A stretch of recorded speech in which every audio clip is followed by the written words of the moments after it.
Shalom Bapak Ibu Saudara terkasih, gimana kabarnya? Puji Tuhan, berikan tepuk tangan yang paling meriah. Bapak Ibu Saudara terkasih, kita masuk ke bulan Juni dengan tema yang baru yaitu develop. Ya.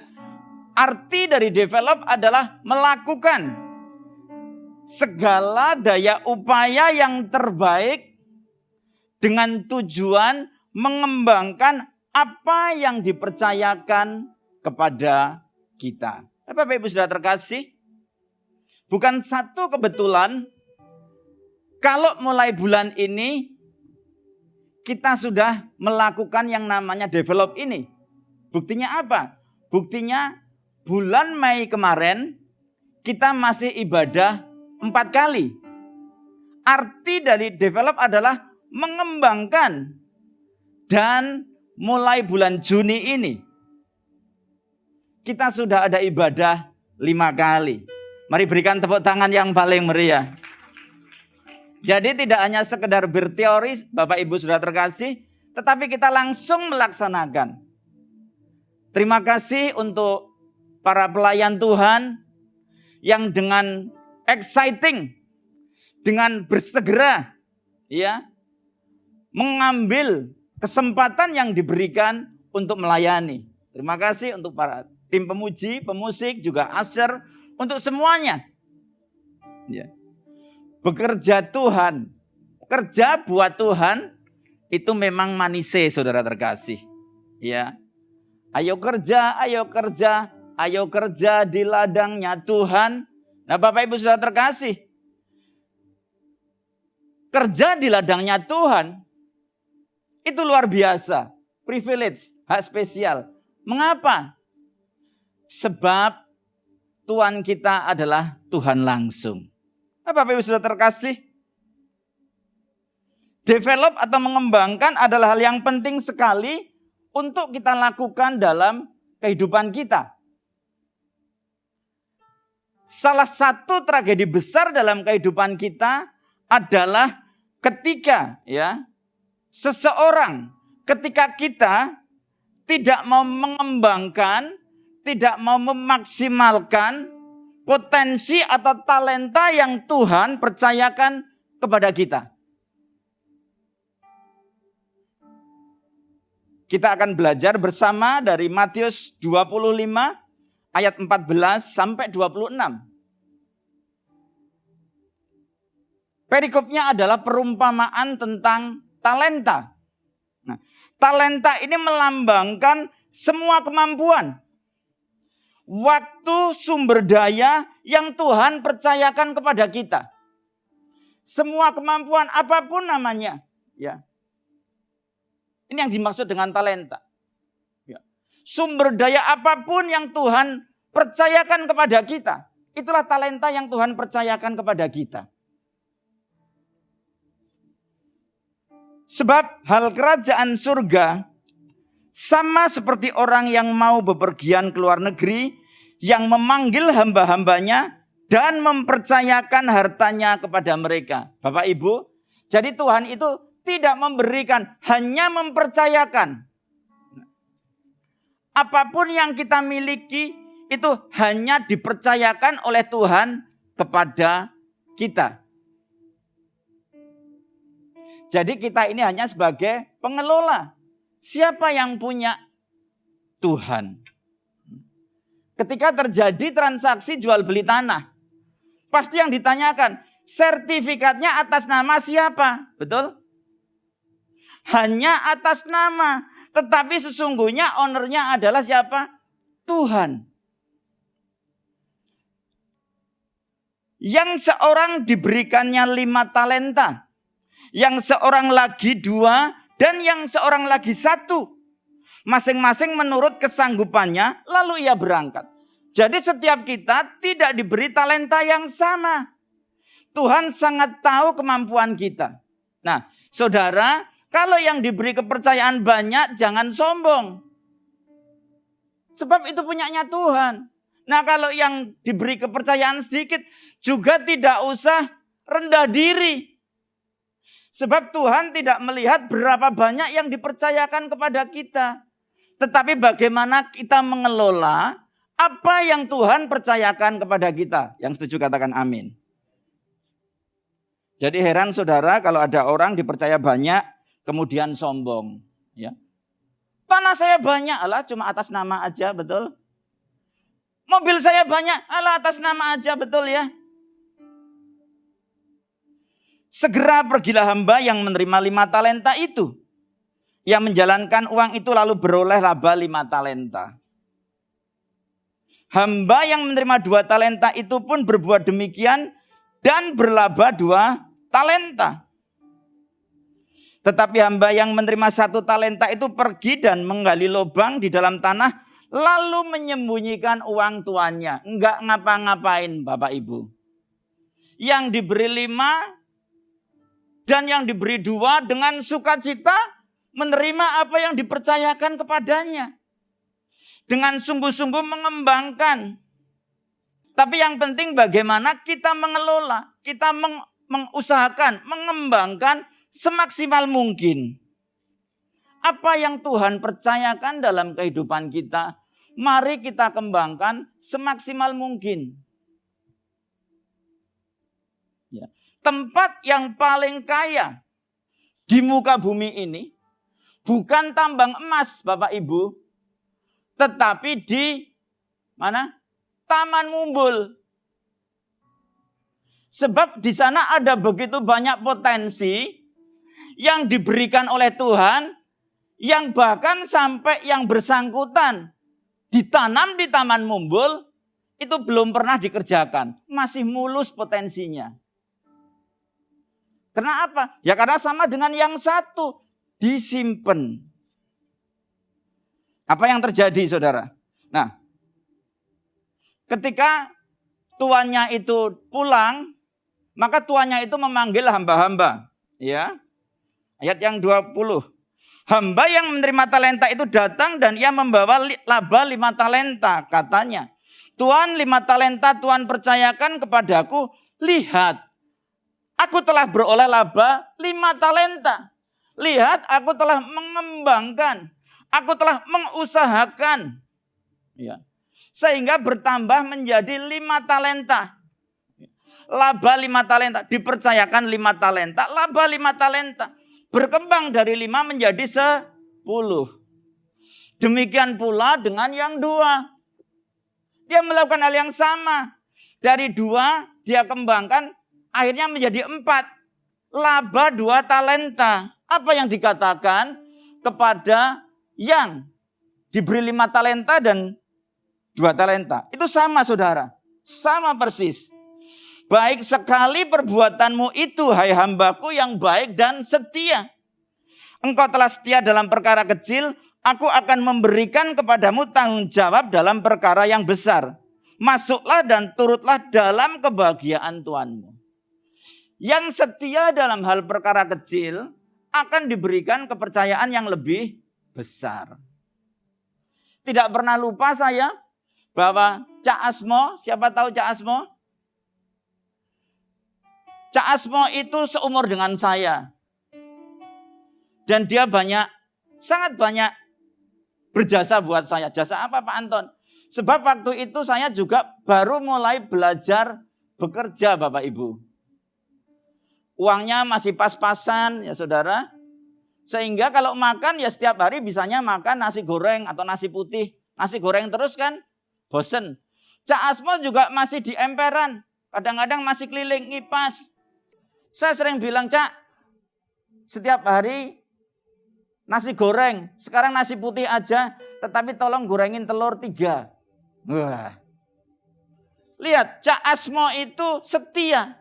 Dari mendorong, dari diemper. Akhirnya sekarang dia sudah punya begitu banyak cabang. Dan tempatnya bagus lagi. Barang siapa yang setia kepada perkara kecil akan dipercayakan perkara yang lebih besar. Nah, sekarang datang hamba yang menerimanya 1 talenta, saudara.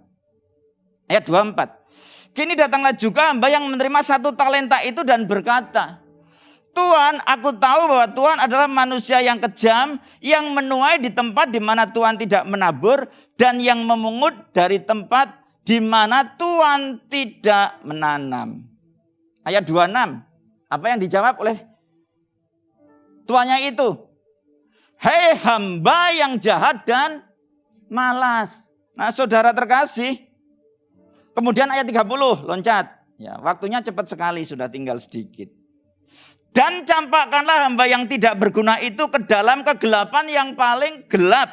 Di sanalah akan terdapat ratap dan kertak gigi. Nah, Bapak Ibu sudah terkasih, hamba ketiga ini ya sama dengan kebanyakan orang, ya. Karena dia tidak melakukan apa-apa, ketika dia ketemu dengan yang memberi tanggung jawab, yang dia lakukan adalah apa? Langsung memberi alasan dan langsung menyalahkan orang lain. Negatif kepada orang lain. Nah, orang yang sering membuat alasan, keahliannya cuma satu. Apa kira-kira? Yaitu membuat alasan. Tidak ada keahlian yang lain. Makanya enggak heran kalau misalnya kita ketemu dengan staf kita, karyawan kita, teman kita, selalu alasan. Kenapa terlambat datang? Waduh, tadi macet sekali gini gitu. Nah, padahal jalan itu setiap hari dilalui. Ya tahu kalau macet berangkat 1/4 jam lebih awal.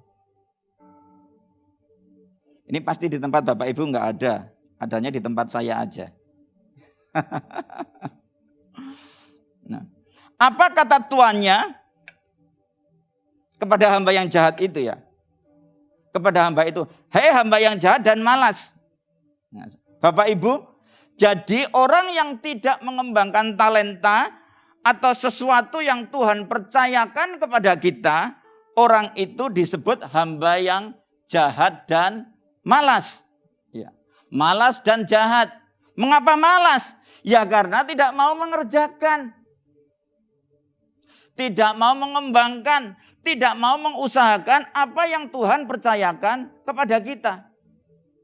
Ya, akan disebut malas. Nah,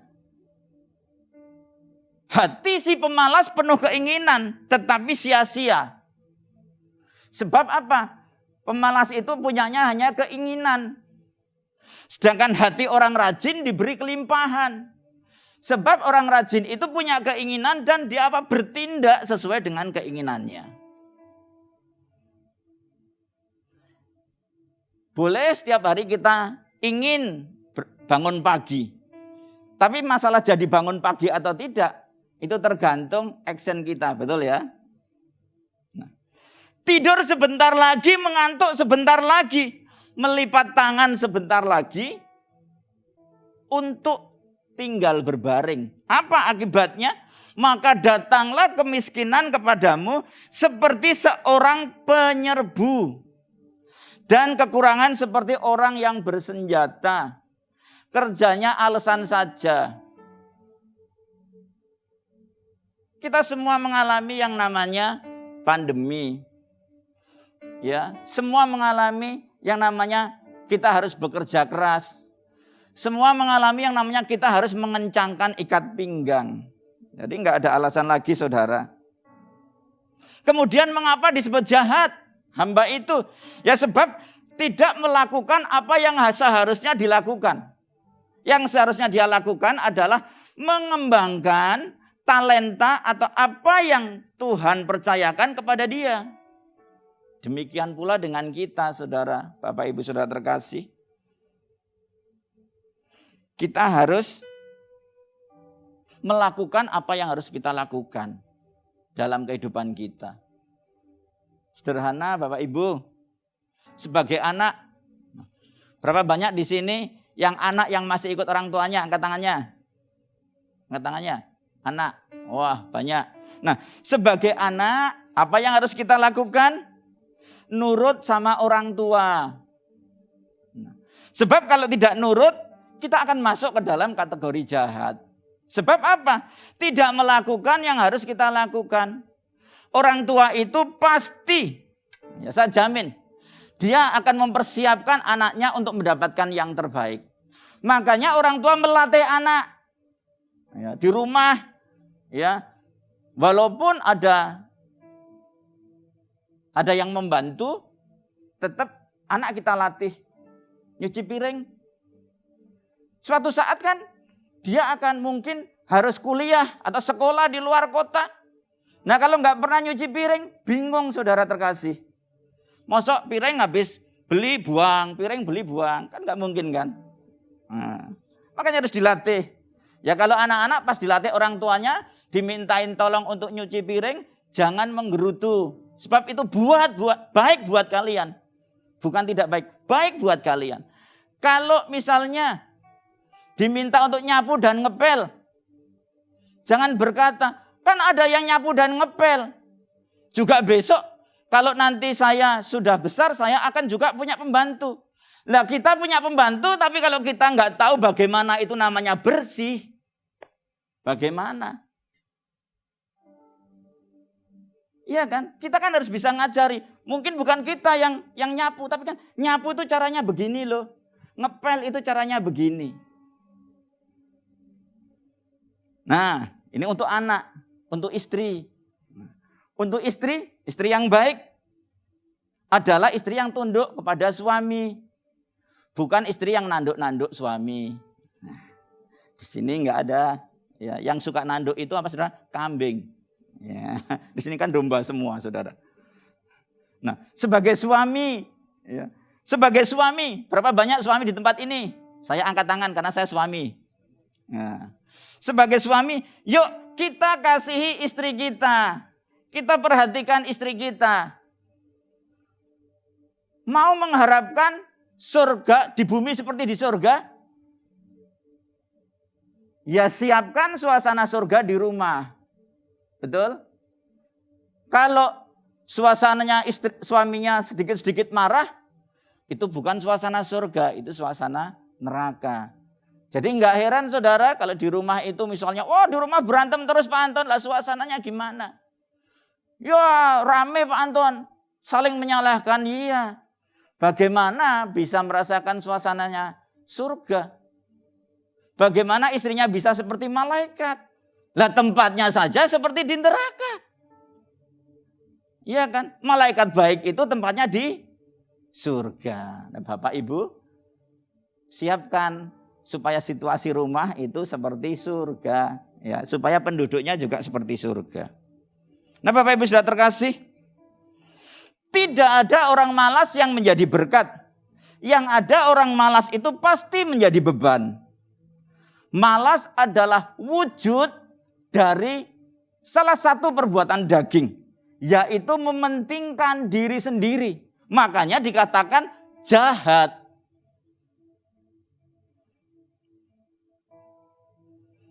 Hal yang harus kita miliki dalam develop atau mengembangkan. Pertama adalah komitmen. Iya. Tanpa komitmen, kita tidak akan pernah berubah. Ya. Komitmen ini bicara tentang kemauan yang kuat. Ya. Tanpa kemauan yang kuat, tidak akan pernah terjadi yang namanya perubahan. Jadi dimulai dari dalam. Sesuatu dimulai dari dalam. Ya.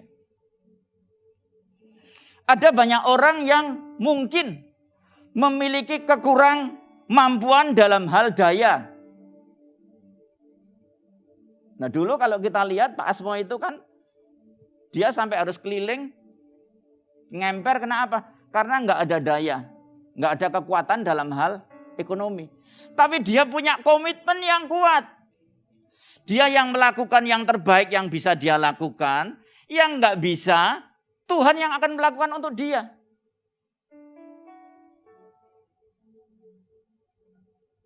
Orang yang memiliki komitmen, kendala apapun yang dihadapi, dia nggak pernah akan mundur. Dia pasti maju. Tidak melihat masalah apa yang dihadapi, tetapi melihat janji Tuhan yang ditulis dalam firman Tuhan. Hal kedua, selain komitmen, itu strategi. Strategi itu juga perlu sekali. Sebab kalau punya komitmen tapi nggak punya strategi, itu bisa membuang waktu yang banyak. Bisa salah melangkah. Ya. Kita membutuhkan hikmat dari Tuhan untuk menyusun strategi yang tepat. Sehingga dapat menghadapi dan menyelesaikan setiap halangan dan rintangan yang kita temui. Nah, Bapak, Ibu, Saudara, warga kerajaan, jangan panik dan khawatir kalau kita ketemu masalah. Iya. Sebab Tuhan pasti akan menolong kita. Dia buka jalan saat tiada jalan. Dengan cara yang ajaib, dia buka jalan bagiku. Nah, saudara, nggak perlu panik, nggak perlu takut, ya, nggak perlu khawatir. Serahkan kekhawatiran kita kepada Tuhan dan Tuhan akan bertindak, membuka jalan untuk kita. Selalu ada jalan-jalan yang baru di dalam Tuhan, sebab Dia adalah jalan dan kebenaran dan hidup. Hal yang nomor 3. Kita harus melakukan tindakan dan tindakannya itu harus terukur. Ada parameternya. Parameternya apa? Ya strategi yang Tuhan berikan kepada kita. Jadi selain memiliki komitmen dan strategi, satu hal yang harus kita lakukan adalah apa? Bertindak. Di mana tindakan kita harus tindakan yang terukur. Nah, tindakan yang terukur ini adalah merupakan langkah selanjutnya atau implementasi dari komitmen dan strategi yang dikasih oleh Tuhan. Waktunya cepat sekali.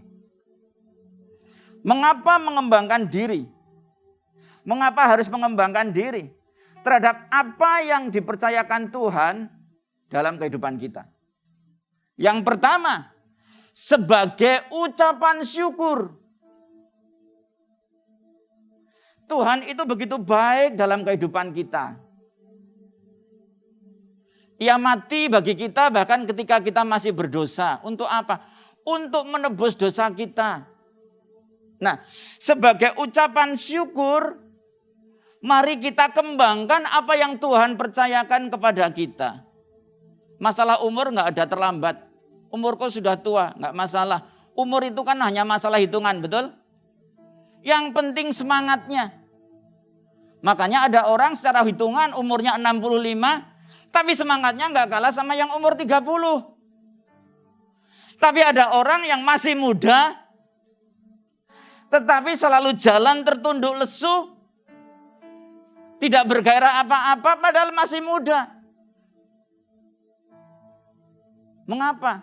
Karena ya sekalipun secara hitungan umurnya masih muda, tetapi sudah tidak punya pengharapan lagi. Jadi kita harus mengembangkan diri, sebab mengembangkan diri adalah tanda sebagai ucapan syukur.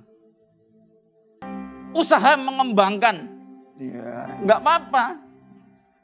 Terima kasih Yesusku buat anugerah yang Kau beri. Sebab hari ini Tuhan adakan syukur bagimu. Ini ada apa ini yo? C. Tadi kok saya kok bisa kepleset-pleset. Nggak apa-apa, itu halangan dan rintangan. Nah, tapi bersama Yesus bisa nyanyi kan? Walaupun ya sedikit-sedikit kurang bagus lah. Bukan banyak kurang bagusnya, hanya sedikit sekali. Jadi mengapa kita harus mengembangkan diri? Sebagai ucapan syukur. Jadi ketika kita mengembangkan apa yang Tuhan percayakan kepada kita, itu bukti bahwa kita berterima kasih atas talenta, atas bakat yang Tuhan percayakan kepada kita. Hal yang nomor 2, untuk sebuah kehidupan yang lebih baik. Mengembangkan itu tentu saja untuk sebuah kehidupan yang lebih baik. Yang setuju katakan amin. Nah, kalau kita tidak pernah mengembangkan, ya kita pasti ya segitu-segitu aja. Iya. Kehidupan yang lebih baik. Dari 2 menjadi 4. Lebih baik enggak? Dari 5 menjadi 10. Lebih baik enggak? Yang 1 tetap 1. Baik enggak? Enggak. Malas dan jahat. Tuhan Yesus memberkati.